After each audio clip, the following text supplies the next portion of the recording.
नमस्कार, स्वागत है आप सभी हरियाणा पेंशन योजना के सभी लाभार्थियों का हमारे इस वीडियो में। चाहे आप बुढ़ापा पेंशन, विधवा निराश्रित महिला पेंशन या दिव्यांग पेंशन, इन 17 पेंशन योजनाओं में से किसी भी पेंशन योजना का लाभार्थी है, स्वागत है आप सभी का हमारे इस वीडियो में। वित्तीय वर्ष 2026-27 शुरू हो चुका है और पेंशनों में नए नियम भी लागू किए गए हैं। आपको आपका मार्च महीने का पेंशन राशि 3200 रुपये मिल चुके हैं। अब आपको इंतजार है कि हमारा अप्रैल महीने की पेंशन राशि 3200 रुपये हमारे खाते में कब तक आएंगे, किस दिन मिलेगा।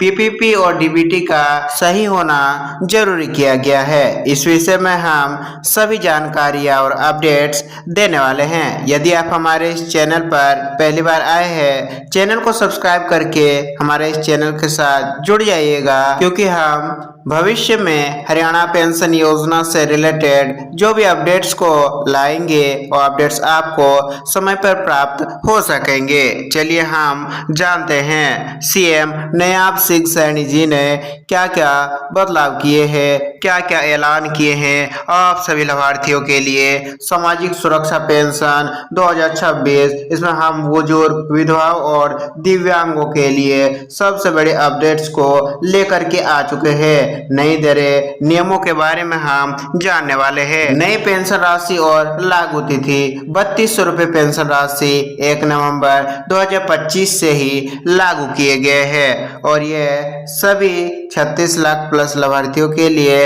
लागू रहेंगे। अब चलिए जानते हैं मुख्य अपडेट्स को एक नजर में। 3200 रुपये की पेंशन राशि 1 नवंबर से की गई है, जिसे फरवरी 2026 से लागू भी किया गया है। फरवरी महीने में पिछले तीनों महीनों के रुके हुए 200-200 की राशि लाभार्थियों के खाते में क्रेडिट भी किए गए हैं और ये राशि सभी 36 लाख प्लस लाभार्थियों के खाते में भेजे गए हैं। कितनी पेंशन और सहायता योजनाएं हरियाणा सरकार द्वारा चलाई जाते हैं, तो देखिए अभी वर्तमान समय में सामाजिक सुरक्षा पेंशन अंतर्गत कुल 14 पेंशन योजनाएं संचालित है, जिनमें से 9 से लेकर के 13 प्रमुख श्रेणियों पर 3200 की राशि प्रति माह का भुगतान किया जाता है। वृद्धावस्था पेंशन योजना, विधवा पेंशन योजना, दिव्यांग पेंशन योजना, सभी पेंशन योजनाओं को सूची हमने लगा दिया है। केवल हरियाणा सरकार द्वारा जिन पेंशन योजनाओं का भुगतान किया जाता है प्रति माह 3200 की राशि, उन पेंशन योजनाओं का भी लिस्ट सूची हमने लगा दिया है। वही केंद्र प्लस राज्य सरकार यानी कि एनएसएपी फंड द्वारा जो योजनाओं का भुगतान किया जाता है, उनमें से मुख्यतः पेंशन योजनाएं हैं Indira Gandhi national old age pension और Indira Gandhi national widow pension और इंदिरा गांधी नेशनल दिव्यांग पेंशन। ये 3 पेंशन योजनाएं मुख्य रूप से राज्य प्लस केंद्र सरकार, दो सरकारें मिलकर के लाभार्थियों के खाते में 3200 की राशि भेजती है। अब देखते हैं लाभार्थियों की वर्तमान स्थिति। कुल लाभार्थी जनवरी 2026 के रिकॉर्ड अनुसार लगभग 36.43 लाख लाभार्थी इन सभी पेंशन योजनाओं का लाभ ले रहे हैं, जिनमें से ओल्ड एज पेंशन के 22 लाख लाभार्थी, विडो पेंशन के 8 लाख प्लस लाभार्थी, दिव्यांग पेंशन के 2 लाख लाभार्थी। वही पिछले 1.5-2 साल में कुल पेंशन धारियों की संख्या में लगभग 2.75 लाख की वृद्धि दर्ज की गई है। देखिए हमने दोबारा से प्रमुख लाभार्थी श्रेणियों के कुल लाभार्थी संख्या और पेंशन योजनाओं को लगा दिया है। अब देखिए लाभार्थियों का आंकड़ा कुल 36.43 लाख है और ज्यादातर लाभार्थी इनमें से वृद्धावस्था पेंशन योजना के हैं। उसके बाद विधवा पेंशन योजना के कुल 25% लाभार्थी पेंशन योजनाओं का लाभ ले रहे हैं और दिव्यांग पेंशन के कुल 6% और अन्य जो भी योजना है उन पेंशन योजनाओं के भी कुल 8% लाभार्थी पेंशन योजनाओं का लाभ प्राप्त कर रहे हैं। अब चलिए जानते हैं 3200 पेंशन राशि की टाइमलाइन के बारे में। पहले 3000 प्रति माह की दर से पेंशन राशि का भुगतान किया जाता था और नई दर 3200 प्रति माह की राशि लागू किया गया है, जो 1 नवंबर 2025 से प्रभावी है।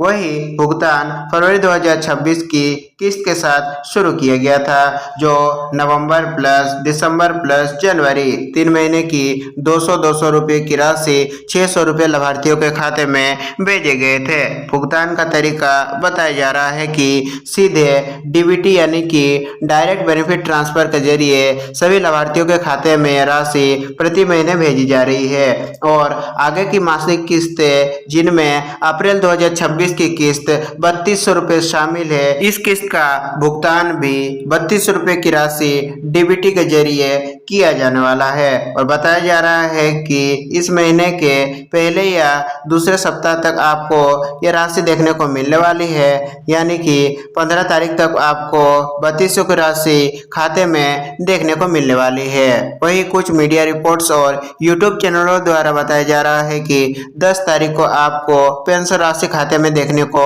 मिलने वाली है, लेकिन हम बता दें कि 10 तारीख को यदि पेंशन राशि का भुगतान शुरू भी होता है तो आपको नहीं मिल पाएगा, चूंकि लाभार्थियों की संख्या 36 लाख से भी अधिक है और 36 लाख लाभार्थियों का पेमेंट एक ही दिन में नहीं हो पाएगा। 11 तारीख को शनिवार और 12 तारीख को रविवार होने के कारण, बैंक छुट्टियां होने के कारण पेंशन राशि का भुगतान नहीं हो पाएगा। इस वजह से सोमवार से शनिवार के बीच यानी कि अगले सप्ते आपके सभी पेंशन योजनाओं के किस्तें क्लियर किए जाने वाले हैं। अब देखिए नया वित्तीय वर्ष 2026-27 में हरियाणा सरकार द्वारा कौन कौन से मुख्य बदलाव किए गए हैं। नई पेंशन दर जो 3200 की राशि आपको प्रति माह दिया जा रहा है, 1 अप्रैल 2026 से लेकर के 1 अप्रैल 2027 के दौरान आपको 3200 की ही राशि अगले बजट तक आपको देखने को मिलने वाली है। बजट में आवंटन को लेकर के राजनीतिक बहस पर सरकार का दावा, पात्र लाभार्थियों की पेंशन जारी रहेगी। जितने भी पात्र लाभार्थी हैं उन्हें निश्चिंत होकर रहना होगा, उनका पेंशन राशि को हरियाणा सरकार द्वारा कभी भी बंद नहीं किया जाएगा। यदि आप अपात्र पाए जाते हैं तो ही आपका नाम सूची से हटाया जाएगा। पीपीपी परिवार पहचान पत्र आधारित कड़ी वेरिफिकेशन जारी की गई है, खासकर आय सीमा और पारिवारिक विवरण के संदर्भ में। Aadhaar plus bank account linking, e KYC और डेटा मैचिंग पर विशेष जोर दिया जा रहा है, यानी कि नया वर्ष ऊंची दर प्लस कड़ा सत्यापन, इन दोहरे संयोजन के साथ ये पेंशन योजनाएं पूरे वर्ष के दौरान चलाए जाने वाले हैं। तो देखिए आप पीपीपी आय सीमा और पात्रता क्या रहने वाले हैं। जितने भी बुढ़ापा पेंशन योजना के लाभार्थी रहने वाले हैं उनका मिनिमम यानी कि न्यूनतम आयु 60 वर्ष होना आवश्यक है और उनका पारिवारिक आय 3 लाख से अधिक नहीं होना चाहिए, यानी कि उनका पति पत्नी की संयुक्त वार्षिक आय 3 लाख से यदि ज्यादा पाया जाता है तो उनका नाम सूची से हटाया जाएगा। और पीपीपी यानी कि फैमिली आईडी में दी गई आय और संपत्ति की जानकारी के आधार पर ही पात्रता तय होती है, यानी कि कई मामलों में पीपीपी में आय अधिक दिखने पर बुजुर्ग, विधवा और दिव्यांग पेंशन अस्थायी रूप से रोक भी दी जाती है, जैसा कि आपने देखा ही होगा। गलत आय या डेटा होने पर पीपीपी में सुधार करवाना अनिवार्य किया गया है, तभी पेंशन दोबारा शुरू हो सकती है। यदि आपके भी परिवार पहचान पत्र यानी कि फैमिली आईडी में गलत डाटा मिसमैच हो रहा है, अधिक आय दिखाया जा रहा है, तो तुरंत अपने परिवार पहचान पत्र में सुधार करवाएं, नहीं तो आपका भी पेंशन योजना को रोकी जा सकती है। आधार बैंक लिंक और ई-केवाईसी जरूरी किया गया है। पेंशन अब पूरी तरह से आधार बेस्ड डीबीटी के माध्यम से भुगतान किया जा रहा है, इसीलिए लाभार्थी का आधार नंबर योजना में दर्ज होना अनिवार्य है। आधार संबंधित बैंक खाते से सही तरह लिंक होना चाहिए, यानी कि आधार सीडिंग रहना चाहिए। Bank KYC, photo ID, address, signature update रहनी चाहिए। डोरमेंट खाता होने पर भुगतान फेल हो सकता है। कई लाभार्थियों की किस्त तो केवल इन तकनीकी कारणों से ही रुकी पाई गई है, तो आपको इन कारणों को सुधार करवाना होगा। कौन कौन से कारण हैं? पहला तो परिवार पहचान पत्र में सुधार करवाना होगा। यदि आपका आय सीमा 3 लाख से अधिक शो हो रहा तो जल्द से जल्द अपना परिवार पहचान पत्र में सुधार करवाना होगा, क्योंकि परिवार पहचान पत्र में यदि अधिक आय पाया जाता है तो आपका नाम पात्रता सूची से हटाया जाएगा। डीबीटी और आधार बैंक लिंक अनिवार्य है, इसलिए जितना जल्द से जल्द हो सके आपको अपने बैंक खाते में आधार सीडिंग करवाना होगा, अपने बैंक खाते में ई-केवाईसी को चालू करवाना होगा। अब देखते हैं पेंशन रुक जाए तो आपको क्या करना होगा। स्टेप बाय स्टेप प्रोसेस के बारे में हमने बताया है। देखिए, सबसे पहले आपको अपने पीपीपी यानी कि परिवार पहचान पत्र में सुधार करवाना होगा। बैंक खाते में ई-केवाईसी को करवा देना होगा और दफ्तर में जाकर के सभी सुधारे गए डॉक्यूमेंट्स को जमा देना होगा। यदि आपका समस्या का समाधान नहीं किया जाता है तो आपको सीएम विंडो यानी कि ऑनलाइन शिकायत दर्ज कराना होगा। इससे अधिकारियों के खिलाफ कार्रवाई की जाएगी और आपका पेंशन योजना को स्वतः चालू भी किया जाने वाला है। सीधे बैंक खाते में डीबीटी के माध्यम से आपका 3200 की राशि भेजी जाएगी। तो जितना जल्द से जल्द हो सके अपने खाते में डीबीटी को चालू करवा ले। वही जो भी पेंशन योजनाओं के अपडेट्स के बारे में हमने बताया है, सभी अपडेट्स के विषय में हमने सारांश स्टेप बाय स्टेप लगा दिया है। सभी सारांश को आप पढ़ लीजिएगा। यानी कि फैमिली आईडी, बैंक अकाउंट या